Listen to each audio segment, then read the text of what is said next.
nagdadalawang isip ka pa rin gumawa ng YouTube channel dahil feeling mo hindi magkiklik yung mga vlogs mo? Then this video is for you.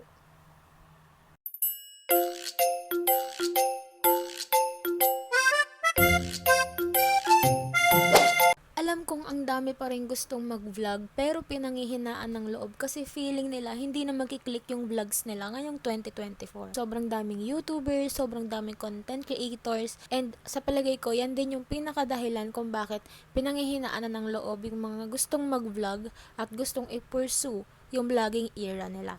So, kung tatanungin nyo ko kung worth it pa ba gumawa ng YouTube channel at magsimula mag-vlog ngayong 2024, ang sagot ko ay yes. Gusto ko lang i-share sa inyo na nagsimula akong gumawa ng YouTube channel ko last 2021 or 2022 pa. Pero ngayon lang ako sinisipag mag-upload ng mga videos and ng mga vlogs. So kahit gaano ka katagal nagsimula, if hindi mo talaga pinupursue or hindi ka committed sa ginagawa mo, hindi talaga yan magkiklik, hindi talaga yan magbo-boom. So bakit worth it pa rin gumawa ng YouTube channel? Kasi nagpapasahod pa rin si YouTube, nagmo-monetize pa rin siya. As long as nagmo-monetize pa rin si YouTube at nagpapasahod pa rin siya sa mga YouTubers at vloggers, pwedeng-pwede ka pa rin gumawa ng YouTube channel. Sobrang dami ng YouTubers, vloggers, and content creators. So, paano ka nga ba makikilala? Paano nga ba magkiklik yung mga vlogs mo? Sobrang dami ng content creators na pare-pareho halos yung topic sa vlogs pero lahat sila na mamonetize. Lahat sila nagkiklik, lahat sila pinapanood, lahat sila nakaka-earn sa YouTube. Why? Because may kanya-kanya tayong pananaw eh. May kanya-kanya tayong way kung paano natin ma-express yung content natin. Parang sa business lang yan. Kahit magkakatabi na kayo ng negosyo, pare-pares kayo ng tinda, may pupunta at pupunta pa rin sa yung customer kasi iba yung binibigay mo sa kanila, iba yung service, iba yung lasa na binibigay mo sa kanila. So, ganyan din sa pagbablog. Iba yung entertainment or yung content na ginagawa mo na nakikita ng mga viewers. So, paano nga ba mamomonetize ang inyong YouTube channel para maka-earn sa YouTube?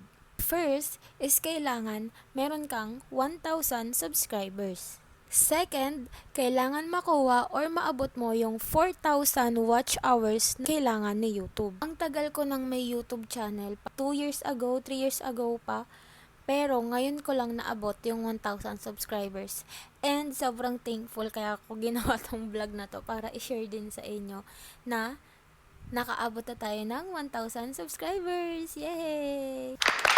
So, imagine, ilang years na yung account ko, yung channel ko, pero ngayon pa lang ako nakaabot ng 1,000 subscribers na. Sa ibang YouTubers, sobrang bilis lang nila nakukuha, talagang araw lang, ilang libo na yung subscribers nila. Pero ako, girl, taon ang tinagal, 'di ba? Kasi nga nasa consistency din yan, hindi ako madalas mag-upload, pero ngayon, pinapractice ko at sana tuloy-tuloy na kasi gusto ko talaga to i-pursue, guys. So, yung 1,000 subscribers, nakadepende yan sa inyo. Kung gaano kayo kasipag mag-post at gumawa ng content. Sobrang dali lang makuha ng 1,000 subscribers kung masipag kayong gumawa ng videos and ng contents. Pero yung 4,000 watch hours, dun tayo talaga medyo mahihirapan na until now ako hindi ko pa rin nakukuha. May mga vlogs din ako na in-upload na nag-gain din ng views, ng 1,000 views, pero hindi ko pa rin naaabot yung 4,000 watch hours. Kasi ganun siya kahirap kunin and hindi mo siya makukuha ng 1 week lang, ng 2 weeks lang, nang hindi nagkiklik yung topic or yung vlog na in-upload mo. Kailangan mo ba ng mamahaling equipment para makapagsimula ng YouTube channel? The answer is no.